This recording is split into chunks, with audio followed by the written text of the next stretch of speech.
podcast today. Yes, very special guest in the Chill Spot podcast. I mean, when is she ever not with us? My dog, Hobbes. Let's be real. She's a tiny little girl. Yeah. She's a little good girl, yeah. You know, it's weird. I have written down here in my ideas for the podcast that, like as a topic, like, how your dog hates me. Okay. But she's been really nice to me. I feel like she knows that I wrote that down. I don't think... Because she's been, like... We've been getting along a lot better lately. Well, Hobbes, and I've said this forever, Hobbes is like... She's a slow burner.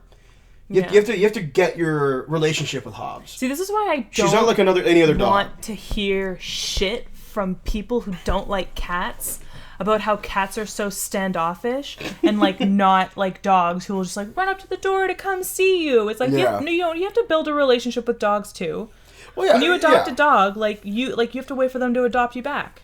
Well, I think to build a relationship with them. Well, in my opinion, not so much anymore. Like, this has gone away, but I feel like when I was younger, like, media portrayal of cats was always negative. Mm-hmm. Like, there's always like the bad luck black cat.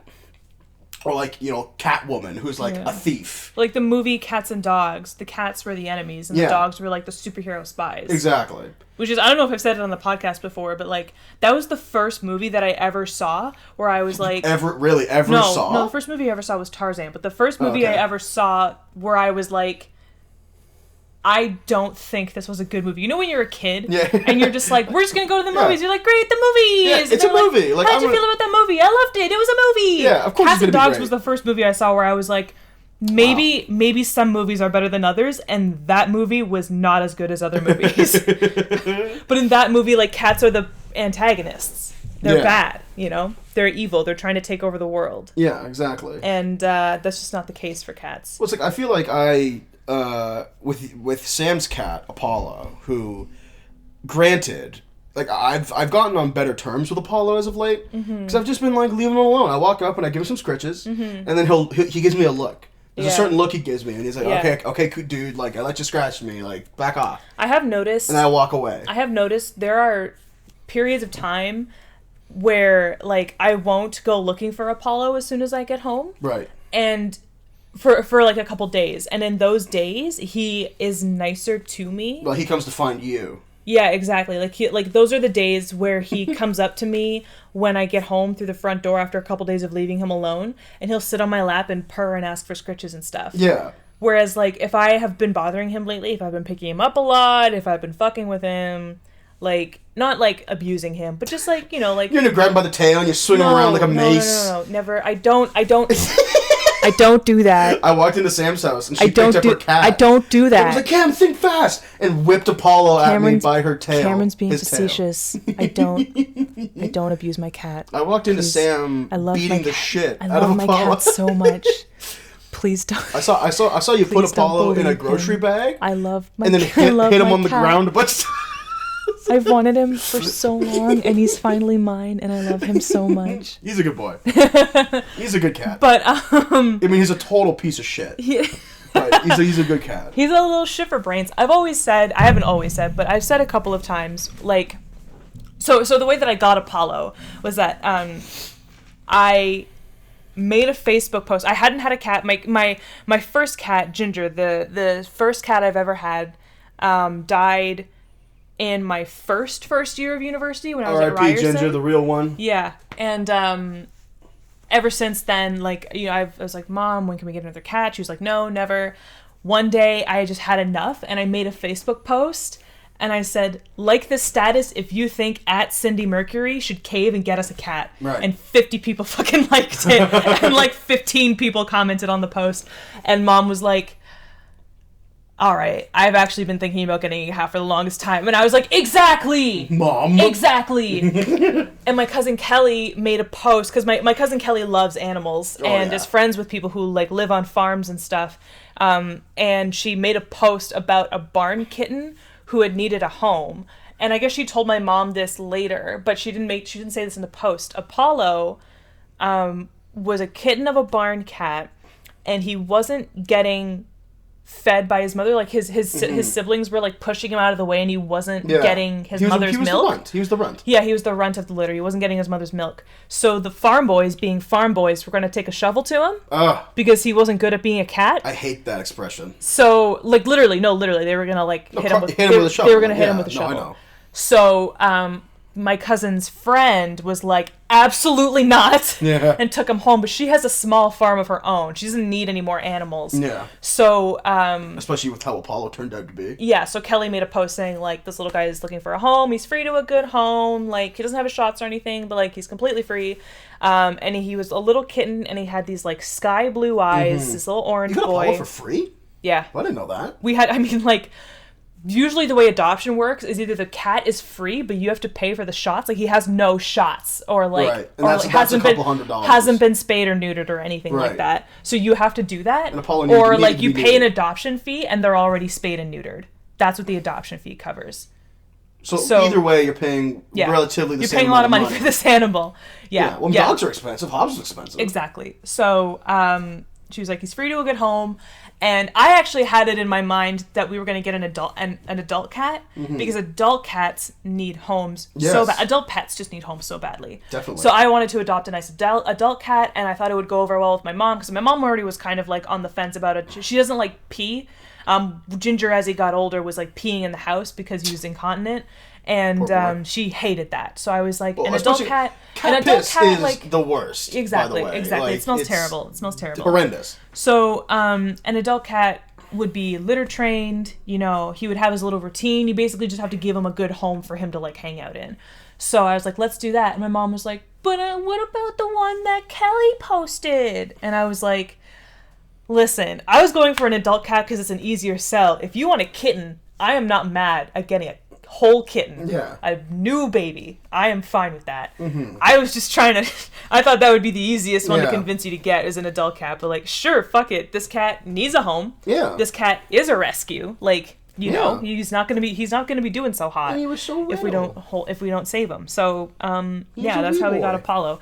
But he still is a wee boy. Because we got him before he was technically, like, supposed to be separated from his mother. He had to be separated from his mother, but, like, you know, biologically, the way that he wasn't developed enough. The way the development goes, he was taken from his mother too early, so he doesn't quite know how to be a cat. So he's a little bit of a shit. Well, he just, like, runs into shit. And he scratches shit, because he's a fucking idiot. Yeah. He has no idea how to be a cat. Like, I know it's a common thing for cats to get the zoomies and run around the house. Lord knows my cats have done it, because I also had another cat, Daniel, who died younger. Right.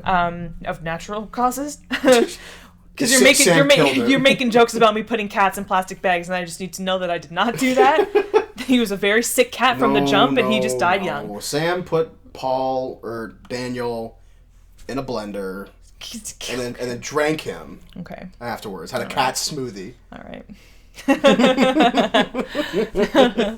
It's why I'm so tall. What? Eat your cats, boys and girls. Yeah, eat your carrots, kill your cats, put carrots and cats in the microwave. Yeah. Listen, kids, you want to go home and do something fun tonight? Just grab your pet, put it in the microwave. Please don't do that. No, of course not. Please don't do that. Whatever. Okay, guys, rule of thumb. God. For those who are listening, if I ever say something in that voice, it 100% means that you should not do it. I'm just very aware of like media and people assuming that they know that they're joking, and that's why I'm so bad at improv. Is because like whenever someone really wants to go there for improv, you're not supposed to say no. But I can't like it's a good thing we have an improv podcast. Morally, ethically, I can't sign on to like animal torture or murder or rape or like I can't sign on to First that. of all, listen, if you're making improv jokes about rape and murder, I think you need to pick another avenue. I know, but it happens. Yeah. So like you would be surprised. So, Cam's joking. I know that Cam is joking. I just need the public to know that Cam is joking, because heaven forbid, once we finally post this for the world to see, we'll get inundated with tweets like, my son tried to put our family cat in a blender after listening to Chill Spot. And it's like, oh my God. That boy Don't and put girl from Chill Spot. They're a bad influence on us. We joke about putting cats in blenders because putting a cat in a blender is a ridiculous thing to try and do, and no human being who's not Ted fucking Bundy would ever put a cat in a blender. So all of our comedy is derivative from the fact that the only reason it's funny is because it cannot and will not happen. We understand this, okay? Okay, perfect. So, only 7 episodes in. Anyways, the other day... This is the 7th episode. It isn't. The other day, I was killing a cat in an alleyway to bring home dinner, and I was bringing home food for my own cat. Yeah, who's a cannibal. Yeah, a cannibal. But yeah, no, that's why Apollo's a little bit of a shit stain because, and like if I had spent any kind of time with him, I didn't meet him until like my cousin came to like bring him to my house, and she was like, "Here is your cat. He was mine. I was responsible for him. I'm not going to give him away because I'm not that shitty person." Did you feed him milk with like the bottle and stuff? He wasn't that little. Okay. He was definitely under 12 weeks, but like approaching 10. Well, isn't 8 or 9 when you weeks? got Apollo, generally speaking, during the stage of a kitten's life, that like is not necessarily, you're not supposed to have pets that young. No. Kind of thing. No. Right? Their eyes have to be open. Well, yeah. Yeah, I think 12 weeks is usually when people take them home. Mm-hmm. I'd have to fact check that, but it's longer than you think. Apollo's a skinny because boy. People have like adopted pets, but they're like, okay, so this cat is yours, but you can't actually bring them home until like this day, and it's like a month away because like they have to grow more. So makes perfect sense to me. But yeah, no, I love my little orange boy. He's a little shithead. I would recommend meeting the cat. I would recommend meeting your cat first before you adopt them. Like, go to do the thing where like you go to the Humane Society and they sit you in a room with like 12 cats and whoever crawls on you first is yours. Like, do that shit first. That's the best way to do that cute shit first. Just fucking do it. Yeah. Adopt a cat right now. I mean, you have to stay away from PetSmart because you will actually adopt a cat. Whenever I go to PetSmart, like I feel a strong urge to adopt the cats that are sitting at the front of the store. They're so cute. A very strong urge. They're always very sweet. I used to go when I was bored at my job. When I used to work in Sam's hometown, there was a PetSmart across the street from where I worked. Yeah. So on my breaks or like if I felt like it, I would just go over and like hang out with the cats and I didn't dogs know you and did stuff. that. Yeah. Babe. Not too often. That's so cute. Well, I mean, I didn't do it like all the time. I know, but you never told me that you did that ever. I thought I brought it up. No, never. No, that's so cute. I didn't know you did that. Yeah, I would do the same thing too if I worked in that plaza. Well, it's just chill. You know, you see some puppers and they come up to you and you give them scritches and yeah. Someone's always like, "You want to buy that?" I'm like, no. Although, like, I seriously, somebody brought in a cat and put it up for adoption, and its name was Lil Uzi. Ugh. And I almost adopted him. You did almost adopt Lil Uzi. I was like, okay. You got like worst right case to the scenario, signing point. No, I didn't. I was like, worst case scenario, like, what would happen if I came home, or if Mom came home and saw this cat? Is it worth it to do this? It's not worth the hundreds of dollars you would need to... No. It's honestly, if I had fuck you money, I would adopt so many more cats. Well, the thing with Apollo is that Apollo's so bloody territorial. Yeah. Like, when you were watching Keely, who's a friend of Sam's cat, we had to put him in the basement because Apollo would, like, freak out. Well, that's how you introduce cats to each other to begin with. You put them in separate rooms. If you're going to bring another animal into your house, with any animal, them. you put them in separate rooms for a week and you swap them. Or I don't know, about a couple of days. What's a week? That's a little long. Yeah, it's a lot of pet. But Apollo wanted to get in that basement bad. Yeah. Actually, Keely wanted out. Yeah. Too. Like, there was a lot of times where, like, I'm gonna go see Keely, and I open up the door, and he'd be like, right there. I'm like, we gotta go back downstairs, bud. Yeah. No, yeah. Yeah. What a nice cat. Yeah. One of our regular customers, he was an old man who couldn't drive, and his wife couldn't drive either. So he hired a personal assistant to come and pick up his groceries for him every week. Right. And I got to know the personal assistant, not like but like, we recognize each other. We'd say hi, we'd talk. The customer in particular was very like, well, he was very particular about his things, and he left a lot of notes, and he was a very interesting personality, and you can tell that from the way that he interacted with the app that you like selected your groceries from. Right. So we would talk about him a lot, me and this personal assistant, and I saw him in the store one day, and he was like, "Oh, I have some sad news, unfortunately. Douglas passed away a couple days ago." So his name was Douglas too? Yeah. She's like, oh, like, you probably won't be, you won't be seeing that much of me anymore. And I was like, oh my gosh, like, please send their condolences to the family. That's so sad. And I thought about it, and I was like, I am so, like... far removed. Like, I'm so far removed, and I'm also, like, weirdly a part of this person's life. Like, I've had things like that happen at my job, where, like, I can tell what's going on in someone's life by their groceries, and I just, like, I worry about them. I worry about them, and I care for them. Kathy ordered 6 bottles of Coke and 4 packs of donuts. Like, is she all right? Yeah, like there's a regular customer who every single week she orders 9 2-liter bottles of Pepsi and Coca-Cola. Every week. Not each. It's like combined, like 3 Pepsis and like 6 Coca-Colas. What is it? She gets 32 bottles of 2-liter Cokes and needs a refill on that shit every week. No. She comes in and has no teeth. No. She's just gumless. No, she orders 6 bottles of Coca-Cola Zero and 3 2-liter bottles of Pepsi. That's still 9 bottles. That's a lot of Coke. I know. It's very heavy, too. I fucking hate it.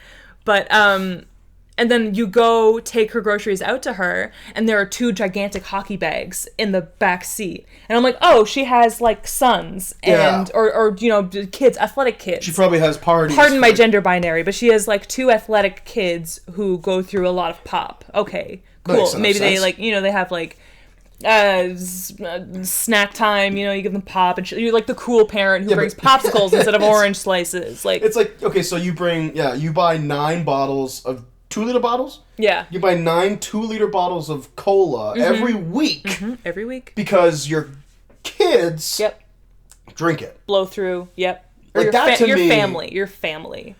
But that can't be healthy. No. Like, no. Like, that's like... And every time I'm lifting the box because it's unbearably heavy, I'm like, holy fuck, drink water, please. Yeah, holy shit, yeah. Oh my god.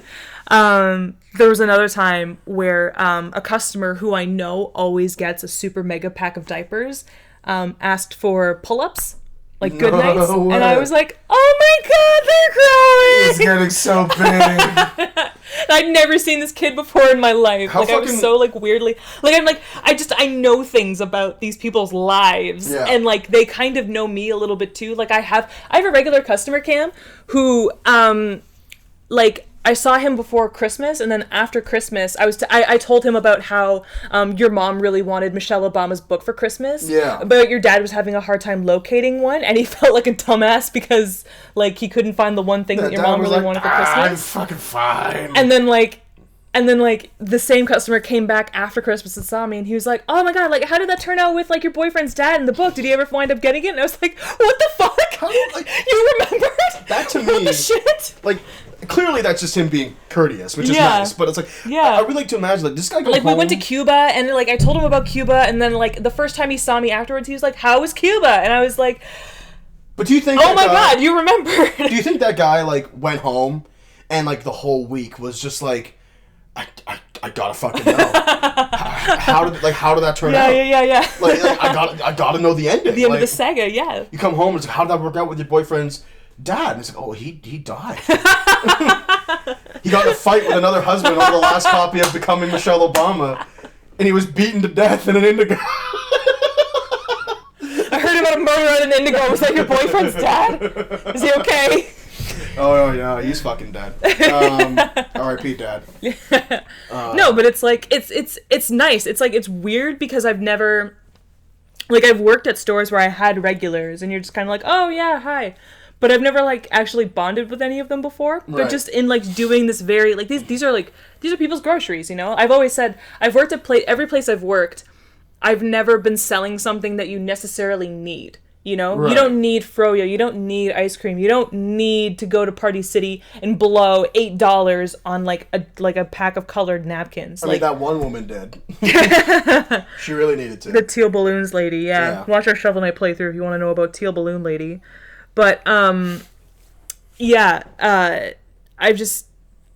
never really cared about what customers are doing. They come, they get their shit, and they go. But, like, I pick people's groceries for a living now, and, like, that's something that people need. People need food for their families. These are the supplies that they carry out their lives with every day. So, like, it's very intimate, and they care a lot about it, and you talk to people a lot through that. And, my store is in a very middle class area. So like people have what they need, but there are certainly things that they want. And we all kind of like share in that quest for just like, getting the things that you want and need at the same time. Although I do feel people abuse your like hand picker system that you have going on. Where there have definitely been some orders where there's like 5 like really heavy or really like large and obtuse and awkward items to carry, and I'm like, you wouldn't buy this on a normal grocery order. You're only just doing this because I'm the one who has to pick it up and not you. Yeah. You're only ordering this 18-kilogram bag of water softener salt because someone else has to pick it up and you don't. Exactly. Yeah. So like, I'm gonna fuck you. I'm catering an entire party, so I need 9 cases of Coke, as well as 4 cooked hams. Like, it's like, this is fucking ridiculous. Yeah, and I'm not the one who has to carry it out to my car. So and I understand. Like, these services are made for people who don't have time or who might not be physically able. So like, that makes perfect sense. Yeah. But I don't know. As someone who enjoys cooking, I feel like a part of the process of cooking is going to the grocery store and picking what you want to cook. Yeah. It's a part of the whole thing you got to do. Absolutely. No, I walk around the store and I like, this is so sad, but I see like couples grocery shopping together, and like, aww, I always wish that I could switch places with them and I could just be walking around a grocery store with you instead of being at work and like having to slough it out, picking orders for, old people and soccer moms who don't have the time. But I don't know.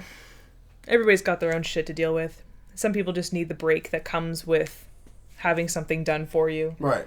Maybe this is like the one thing that they have done for them. Yeah, you know what I mean? Like, probably not, but you're right. Yeah. Actually, it's funny. I was thinking about this. This has nothing to do with grocery stores at all. But when I was in elementary school, I went to a Catholic elementary school. The best kind. Yeah, everyone's favorite kind of elementary school. Yeah. And we had these like seminars that we would do in like grade 8, centered around religion, like a certain aspect of the Bible. And I remember it was me and 3 other people. I think all of their names were Daniel. I think it was me and 3 Daniels. That's very Catholic. Oh, God, yeah. And I swear to God, like, for some reason, like, we were the group at the end of the day that was like, they did a bunch of presentations, and then we were the last group to go, but then school ended. Right. So our teacher would just be like, oh, you know what? Pick this up another time. Like, we'll do it tomorrow. But then tomorrow came, and I guess, like, she forgot. And then we kind of looked at each other like, let's just roll with this, right? Let's just fucking roll with this. Yeah. So then we were like, our teacher never asked us to do the presentation. Yeah.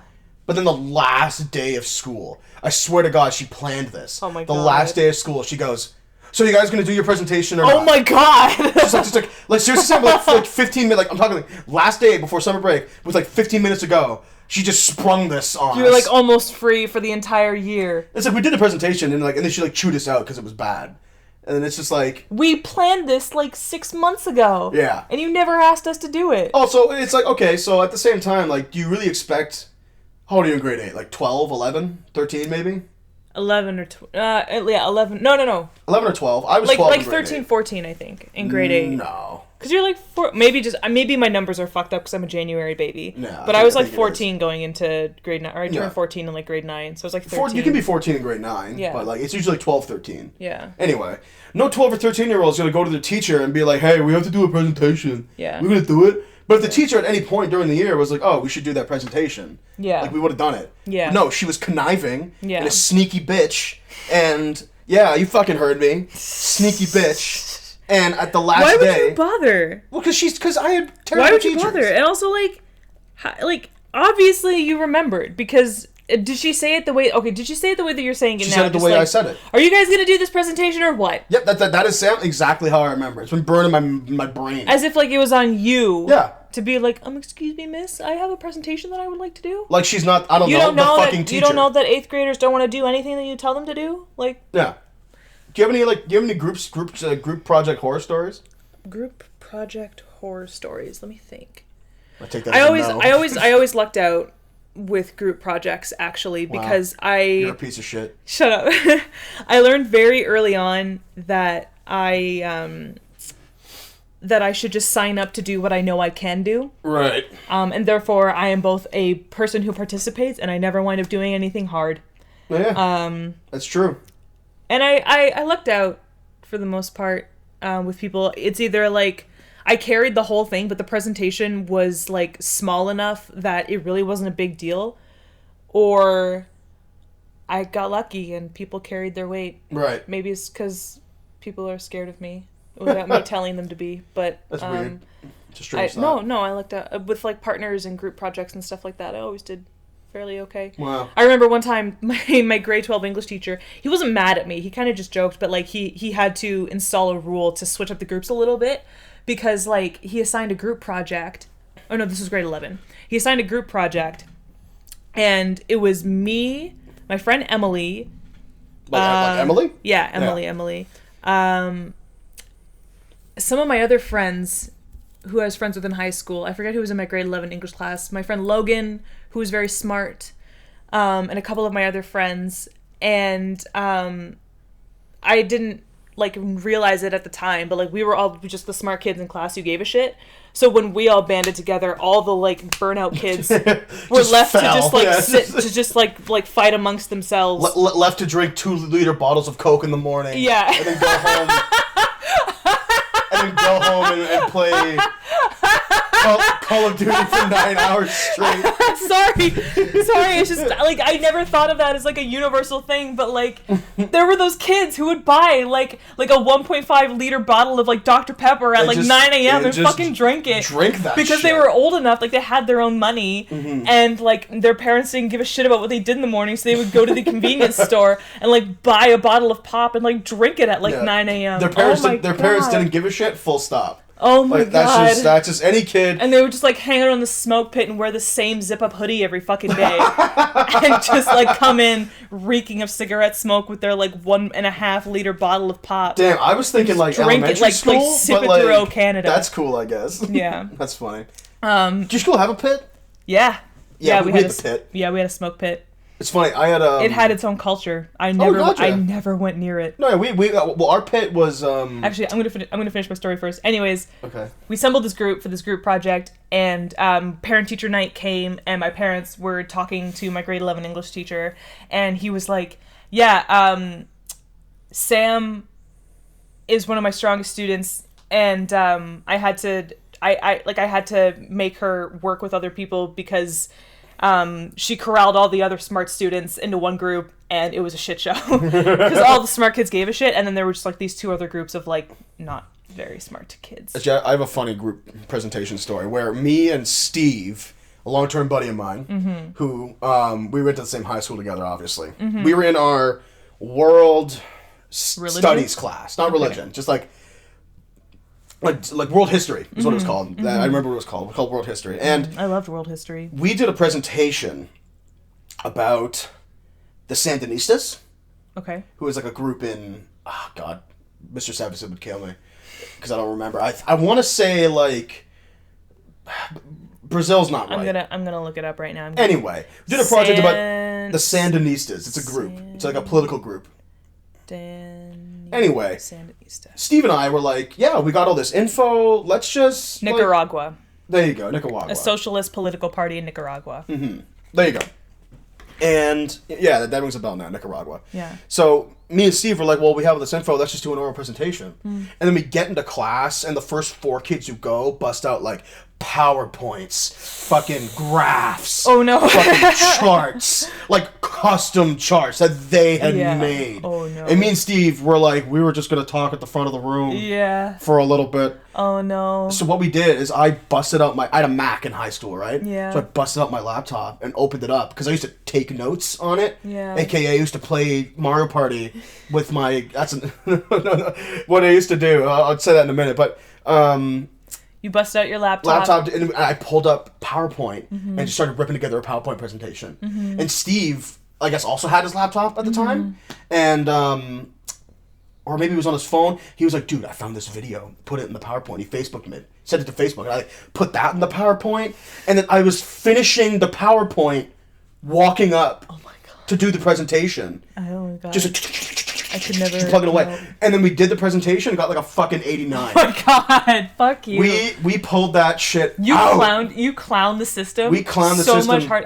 so hard. I hate how hard you clown the system because I was such a trier in high school. I was not. I tried really hard and I worked very hard, but I just like I did the thing where I overworked myself and I overthought it. Yep. So I did poorly because my teachers were just like, "What the fuck is this? This is a stressed out mess." And I was like, "I'm a stressed out mess." I was up until midnight. I had to be at school for 8 a.m, and I was up until midnight. I stopped doing like if something wasn't due, like if something didn't have a due date, I wouldn't do it. It's like fuck it, I don't care. It's like that's the problem. Like we talked about this before, but like.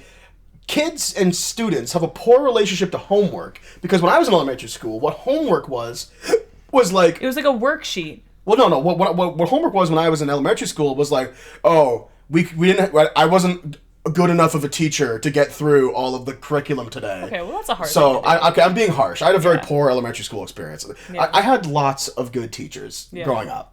There's a handful of great teachers. None of them were in your elementary school. No, I had a handful of great teachers at my elementary school. It's just on the whole, I think it was poor. Yeah. To full disclosure. Yeah. Anyway, the teacher would be like, "Oh, we didn't finish it, so like, do this thing for homework. Like, do like this last part of the chapter for homework." Right. But that didn't make any fucking sense because Right. you're the teacher. You had to, You have to teach it to us. Oh, so they would give you uncovered material for homework. For homework. Oh, okay. Because the way that my elementary school homework would usually work, especially in the earlier grades, like 1 to 3, would be like, okay, so we covered adding with regrouping in class today. Here's a worksheet with a bunch of adding with regrouping problems. Like, do them for homework. That makes perfect sense. They're due tomorrow, and then you would hand it in, and then they would give it back to you, and you would have a grade on it. That makes perfect sense. Okay. The idea of being like... Or you'd have like a workbook. They'd be like, okay, so like, here's this page on like...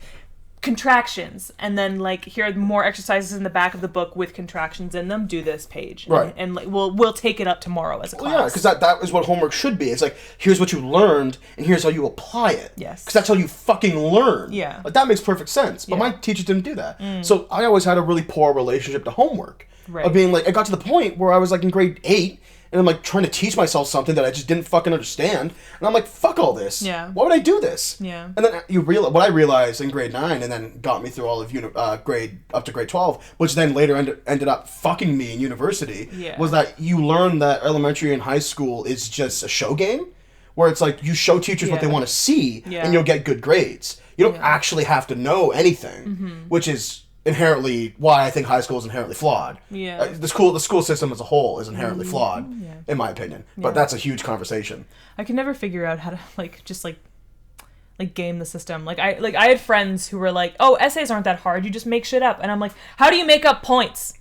You have to have sources to back up what you're saying. How do you fudge that?" I also never properly learned how to write an essay. No. The person who taught it. So my English teacher, who was one of the greatest English teachers in school, was like, "Next week we're doing essays, taught by my TA."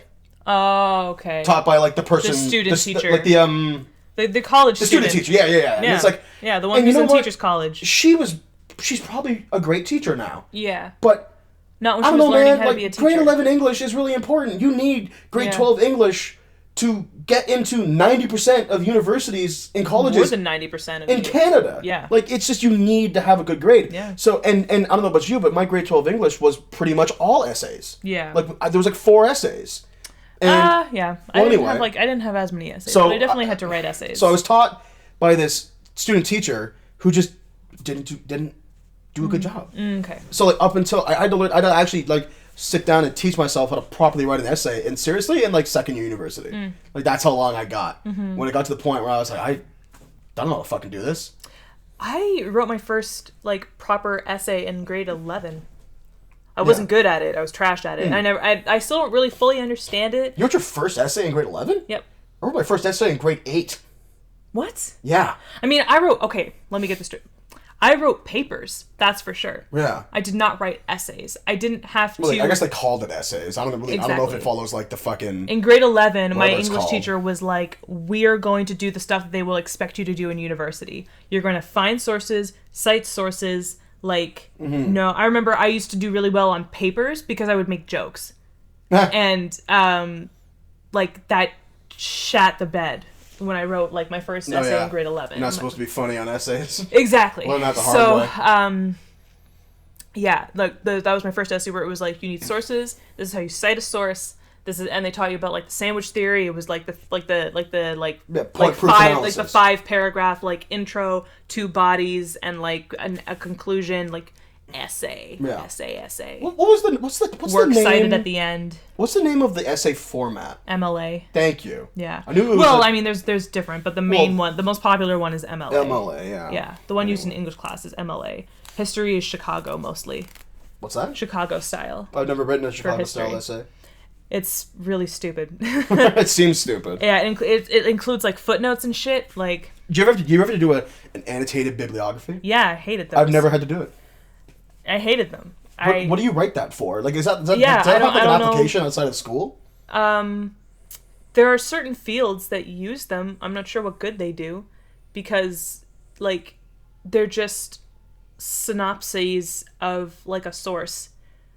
So say you're writing a paper on ancient Egypt, or say you're writing an annotated bibliography on ancient Egypt. You find 4 or like more or whatever sources that are about ancient Egypt, and you say, this is the author, this is what it's about, this is how many pages it is, next source. Give me an 80. Like, yeah, exactly, give me an 80, please. It's Yeah. like, why am I doing this? What academic use does this serve? Why wouldn't I just find the source myself, Right. by using the same keywords you use to write this annotated bibliography? Mm-hmm. I don't understand. So I never understood. I mean, it was fairly easy, right. but like I never understood why we did it. Mm-hmm. So to move back to high school and off annotated bibliographies, the riveting conversation. Yeah. Oh God. I used to play Mario Party on my MacBook. Yeah. In class, but what I did is I actually figured out a way to play 2 people at the same time. Yeah. What I did is I'd split the keyboard down the middle and give them controls. Like everyone had their own unique controls. Yeah. I used to play in religion class with my buddy Adam. How did you get away with that?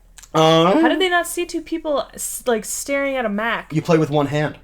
I know, but like still, like there's space in between the desks. You like see them reaching across. Well, no, and, we like... had long tables. Like we had desks like this.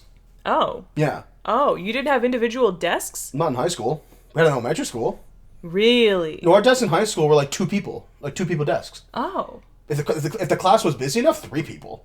Oh. So you share your space with another person. No, I always had those horrible, like... Well, we also didn't have assigned seating in elementary school. High school. No, I always had those horrible, like, desk attached to a chair setups, which were a nightmare for me because I'm left-handed, and those are specifically designed for right-handers.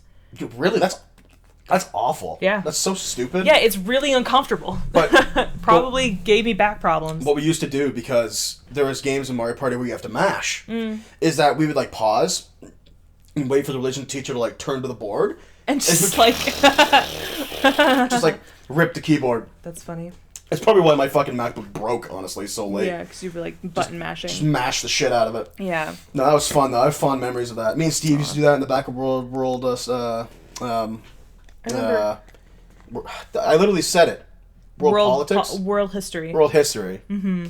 Another funny thing about world history, it was taught by my teacher was named Mr. Stephenson. Mm-hmm. Mr. Stephenson was like a grizzled old Englishman who was, bar none, the best teacher I've ever had. Okay. Like, and I know how stupid that sounds, because like he was kind of like, I'm not gonna say anything rude about him because I don't think that's fair. Mm-hmm. Mr. Stephenson was very critical of everything, including people, and he didn't put up with any bullshit. Okay. And he was really good. He used to lecture. Mm-hmm. Like that's how I got used to lectures, because Stephenson would just lecture. He would do that. And he's so knowledgeable in the subject, and he was really good at talking about it. Mm-hmm. And that aside, it got to the point where like we became to expect things of Mr. Stephenson because he was so competent. Mm-hmm. Like he would like always be on time, and he'd always like give out fair homework. Like that was what I liked about Mr. Stephenson. He was like a bit of a jackass at times, but he was totally fair. Okay. I never once felt like Mr. Stephenson was treating me unfairly. I appreciate that. Right? Yeah.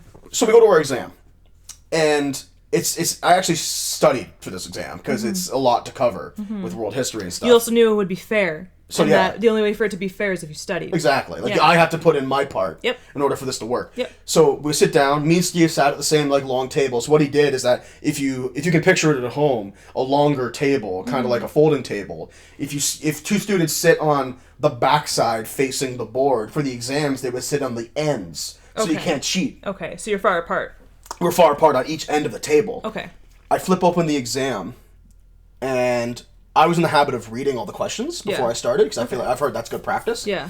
And I'm reading these questions, and I'm like, I know none of the answers on this exam. And I was like, what? So I'm like going through, like I answer like I think this is the answer. I look up at Steve, and he looks at me, and he's like, I don't know. Like, and So then, it's not just you. so someone in the class, my friend Maria, actually, you met Maria. Yeah. She raises her hand, and Stephenson was like, what? And Maria was like, I don't think this is the right exam. Ballsy. And he was like, what? What are you talking about? She's like, I don't know. Like, these questions don't line up.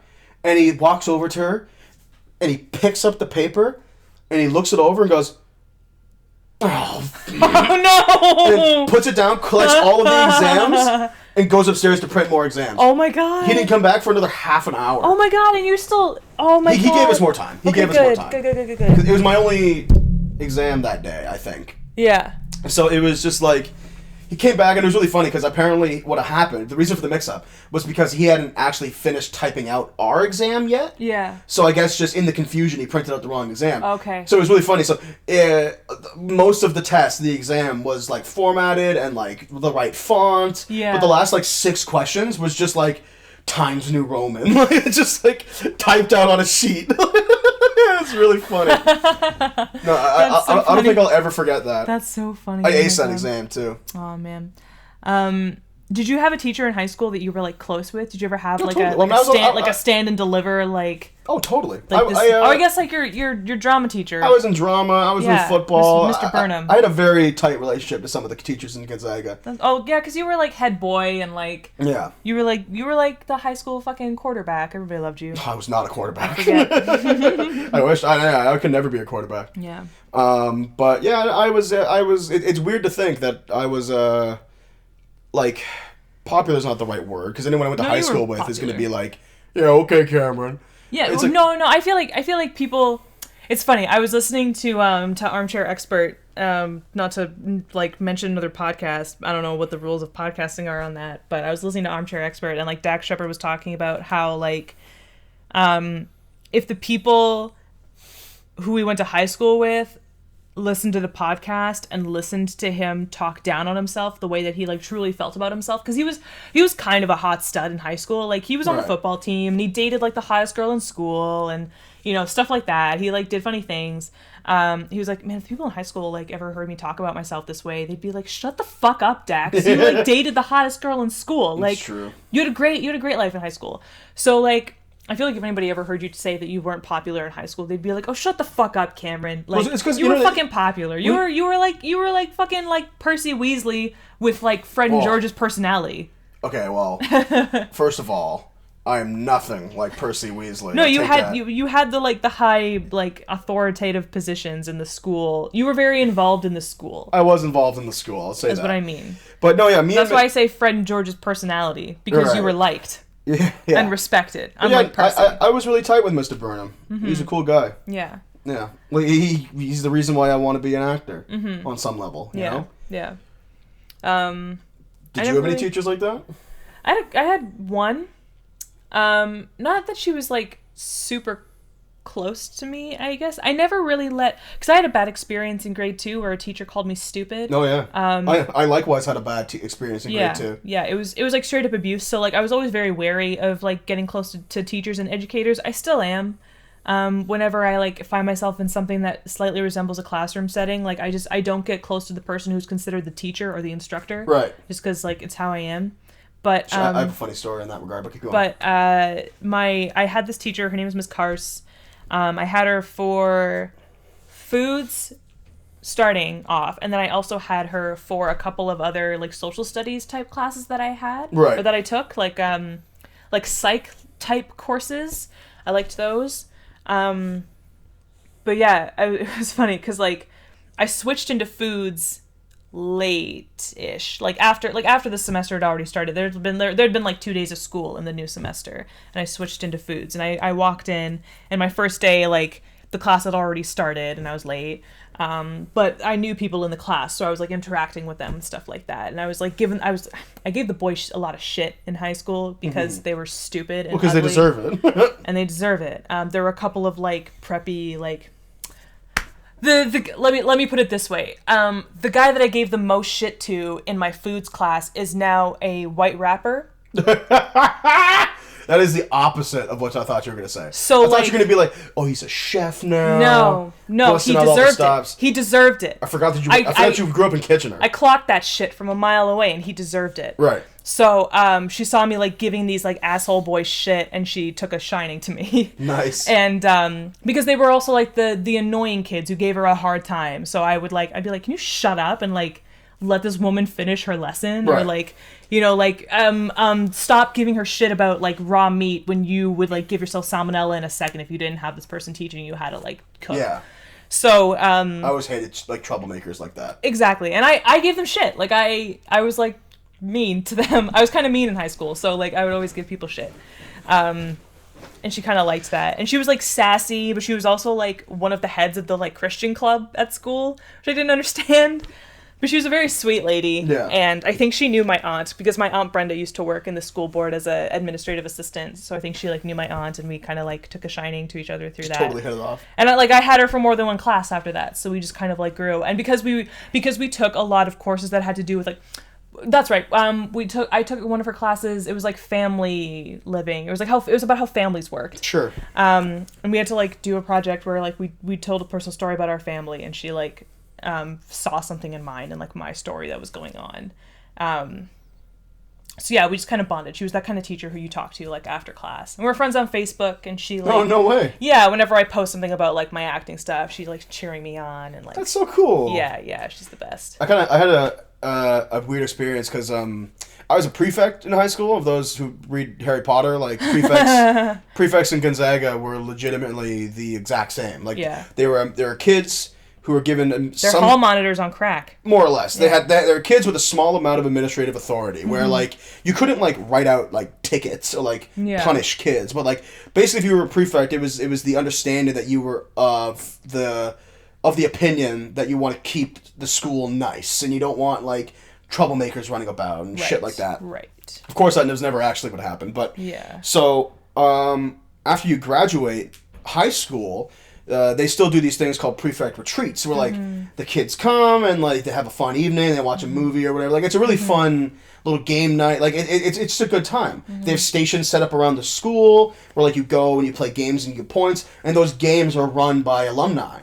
which I always thought was fun. To be honest, I only went a handful of times because it always coincided with rehearsal. It would always be like a Friday evening in October, and if you're in theater school, you're probably going to perform in the next month, so that means you're in rehearsals all the time. Yeah. So, unfortunately, I couldn't go to everything, but I met this new teacher at Gonzaga who was helping out when I went to go the one time. Yeah. And I walked in, I'm like, hey, say, hey, sir, hey, miss, good to see you, like, seeing all the teachers I knew, and then there's one teacher I didn't know, and I introduced myself, and I was like, oh, hey, like, I'm Cameron, like, and you must be, I don't remember her name, but she was like, I called her, like, I don't know, like, Miss Sharon. Because, I'm just trying to be nice. Yeah. And she was like, well, like, you were never a student of mine. Like, you can call me Carol. Oof. Like, my first name. Oof. And I'm like... Yep. Like, to me, that was like...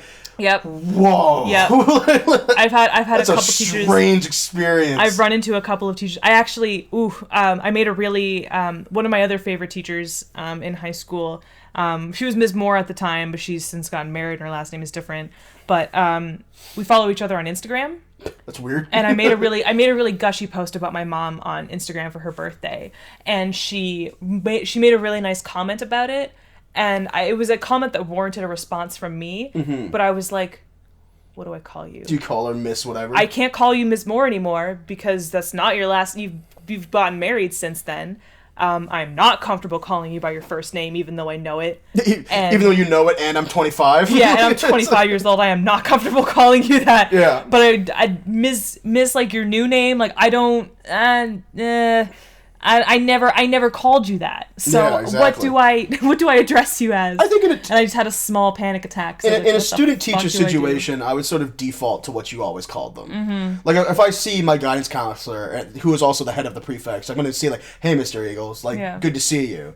Yeah. And, like, I will only ever switch if he personally is like, you can call me Jason. See, you would have to beg me. Really? Like, they would have to be like, Sam, please call me by my first name. Please. Yeah. Like, please. You're not a fucking high schooler anymore.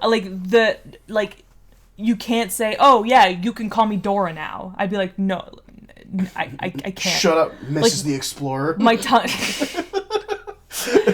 my tongue cannot, like, get out the words. Like, I'm just so conditioned to refer to teachers as their, like, Mr. or Mrs. whatever. We used to do it. I can't do it. I wonder if they still do this, Gonzaga, but colloquially, in my age group, we used to call male teachers sir, and female teachers miss. I saw that. And it wouldn't ever... Remember, we went to your school to go see their play. They were doing Medea one year, and we went and saw it, and you referred to... It's so weird, because you always referred to your drama teacher as Mr. Burnham. Mr. Burnham, Mr. Burnham. You were always like, Mr. Burnham. And, like, you would tell us a story, and you would say, so I went to Mr. Burnham, and I said, Mr. Burnham, can I blah, blah, blah.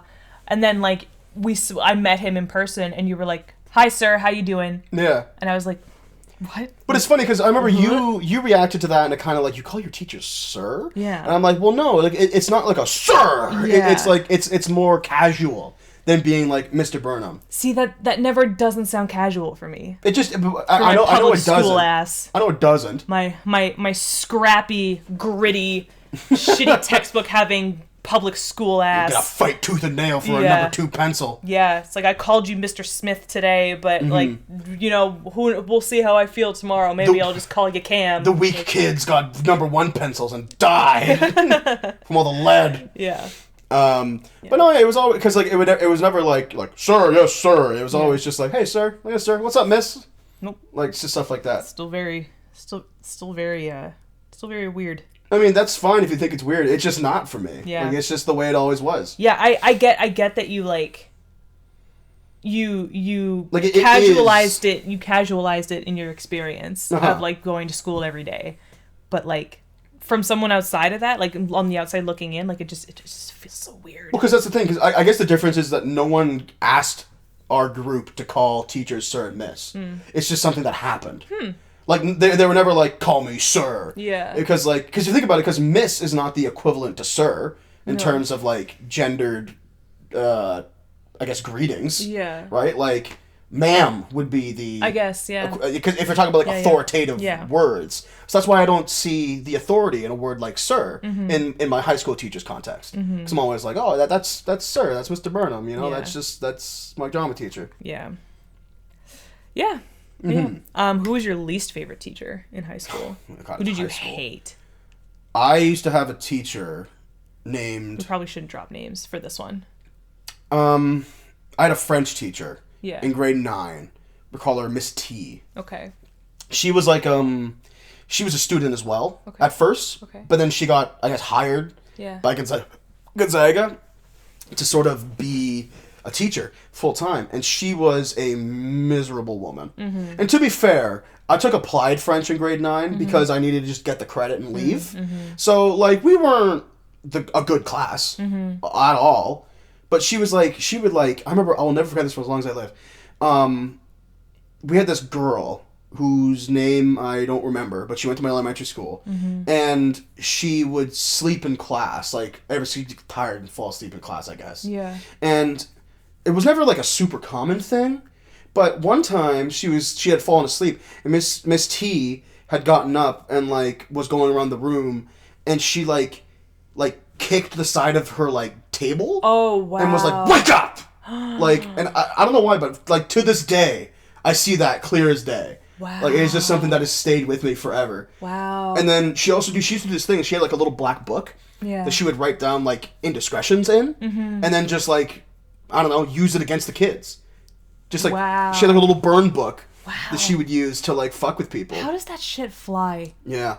How does that shit? I guess because like the only people who can really relay that abuse out to the outside world are kids, and people don't trust kids. No. I mean, through my kid lens, it probably wasn't even that bad. She's probably stressed from having to deal with a bunch of shitheads. But then you look back on, but that's no excuse to like write down indiscretions in a book, like for literal warfare later. Yeah. Like no, it was like ammunition for her like fights and shit. Yeah, that's garbage. No, it was bad. That's really bad. You shouldn't be a teacher if that's how you do stuff. Can I just say, so. Did you have applied and academic programs in your high school? So we even had one below applied called Workplace. Ours was called Career Path. Okay. Yeah. It's just like get you this credit and like get you out of this class. Yep. The reason why it was called Career Path in our school because it was legitimately, like you just said, get your credits. Yeah. And you're onto a career path. Yeah. Like you're not going to post-secondary. Yeah, you're not going to go to university with this subject. You're going to go into a trade or whatever. Like it was all like for some reason it was viewed as like really like dumb, like remedial, like stupid. Which is like I think that's unfair to be honest with you. But I also have to say, really quick. Okay, I feel like I'm on the same path as you. Where it's like I took 99% of my classes in academics. Same. So the handful of classes that I did take and applied were French. In grade 10 science, because I was terrible in science. I never got good grades in science. And I was like, I'm not going to go into science, so I just drop it. And in, at least Gonzaga, there was a huge difference between academic and applied. Yeah. Like, applied 100%. Applied was like almost, and this is going to sound rude, it was almost like it was an elementary school class. No, applied was insulting. Like, it was insulting. I actually felt insulted. I took applied geography because no one ever told me that I was good at geography, so I just figured like I'm not gonna make things hard for myself. Right. It was ridiculous. We colored maps. Dude, exactly. We colored maps and watched Planet Earth. That's what we did in grade 9 geography, applied geography. The first homework I had on my first day of applied science was to go on a website that was provided for us, like a link to type into our URLs, and then a logo and an article would come up, and the homework was not to read the article. The homework was to remember the colors of the logo. Oof. To color in a colorless logo that she had printed out, and like we have to bring in the colored logo. What? Like the next day. It was a memory exercise? Well, no, it was just like go home, go on the website, look at the logo, look at the handout that I gave you, and then color in the logo. Wow, so it wasn't even like, go home, look at this logo, I'm going to give you a slip of paper tomorrow, color it in. It was like, color in this logo. That was my homework. In grade 10, applied science. That's insulting. That's some grade 2 shit. That's some kindergarten shit. That's kindergarten, yep. That's like, straight up kindergarten. I could not... And we watched on multiple occasions, Bill Nye the Science Guy, and Magic School Bus. Yeah. Magic School Bus. Magic School Bus grade in grade 10. I'm 15 years old. Yep. It's like, I'm not like an adult, obviously, but it's like, I could not fucking believe the difference. Yeah. I was like, I feel like I'm being talked down to. Conversely, though, I had some friends who took workplace math. Anybody who's ever been upset that math class doesn't teach you how to buy a car, how to pay your taxes, take workplace math. Oh my god. Because that's where they do it. They have practicum math? That's where they do it. That's where they were like, we had an exercise where we had to like find a place to live. We had to make a budget. They teach you how to make a budget in Excel. In workplace math. What? That is far more... I have... Why did I waste so much time? I have had to apply that knowledge more in my life up until now than any other... Trigonometry. Any calculus that I've ever had to do. Even if you do apply trigonometry in your real life, you have to know how to do your fucking taxes. You have to know how to rent an apartment. Oh, God, yeah. What? No, it's really important stuff that they just skirt over. I was dying. And I didn't learn this until grade 12. It was too late. I was already in data management, right? Which I had no business taking. I had no business like oh my god, like high school teachers need to learn what it truly takes to get into university, because I remember being told, no, you don't have to take math in grade 12, but it's a good idea because universities will look out for that stuff and like it looks good on your transcript. Yep. Yeah. So maybe do it anyways. I took a grade 12 data class. Didn't matter. Yeah. Didn't help me get into social work at Ryerson. Didn't help me get into theater at UW. I took a grade 12 data class because I was trying to apply to Queen University's Bader Castle program at Hurst Monceau. What? Which is, Steve, my buddy Steve. Oh, yes. He went to the castle in his first year. Yep. So I applied to that program. And I needed an 80 average. I needed an 80 in math. And I had these grades. Yeah. I had the grades. I was busting my ass in data, even though I hated it. I had a really cool teacher named Mr. Bazzelli. Yeah. Shout out to Mr. Bazzelli. And I got rejected from that program. I got an email saying that I was rejected from that program in the middle of my... Of the course? What the hell is that course called? Data management and probability? No, it wasn't data management. It was like careers. Oh, okay. You know what I'm talking about when I say careers? Yeah, like grade 10, like civics and careers. You had to take civics for one half of the year and careers for the other half. Okay, no, then that wasn't that class. It was something else, like some social studies class, whatever. Okay. It's not important. And I stopped going to data management after that. I went from like an 80 to like a 50. Yeah. Because I was like, fuck this. Yeah. I don't need to go anymore. Yeah. And like I went to a class and Mr. Bazzelli was like, hey man, like where the fuck have you been? And I'm like, I told him flat out, I was like, listen, buddy, I needed this class for a grade. Yeah. And I know I respect you and I think you're great, but like, I'm out. I can't do this anymore. Yeah. And he's like, respect. He's like, I get that. Yeah. All right, but look, that looks like it is our time. Thank you so much for listening to the podcast. We'll be back again next week. Yeah. When we do more podcasts. Yeah. Our social media will be in the description below. Do we really need to say next week if we're just gonna like post all of this shit all in one go? Are we? Podcasts? We're not uploading every podcast at the same time. We're not? I thought we were. Of course not. I thought we were. No way. What is our schedule? We need to talk about it. Okay. Yeah. It sounds like it's once a week. It sounds like you've already decided. Well, I mean, like, I don't know. All the podcasts I listen to are weekly. I know, but like, I don't know. Whatever. Yeah. This is I'm not gonna have this domestic dispute on the air. It's not domestic. But yeah. Thanks for listening, everyone. You say fuck you? Sam's gonna beat me up after the podcast, ring that notification bell if you want to see Sam beat me up. Nah, don't do that. Yeah. Don't encourage domestic violence. Please don't. Anyways, See you later, everybody. Wait. What are the lessons for this week? Lessons don't encourage domestic violence. Don't put your cat in a blender. And school is bullshit. School is bullshit. Just try to game the system. Don't try and get good grades. Exactly. Cheat. Google whatever you feel is necessary. When in doubt, cheat. Travel the world and get your education that way because school only cares about numbers. Exactly. Not you and not your well-being. Yeah, you're just a number to them. There are individual people in schools who care about you and your well-being, but you have to find those people. Nah, enjoy school So. the best you can. Try to, anyway. Yeah. But school's not for everyone, and that's okay. And you're okay. And we'll see you guys next time. Bye, everybody.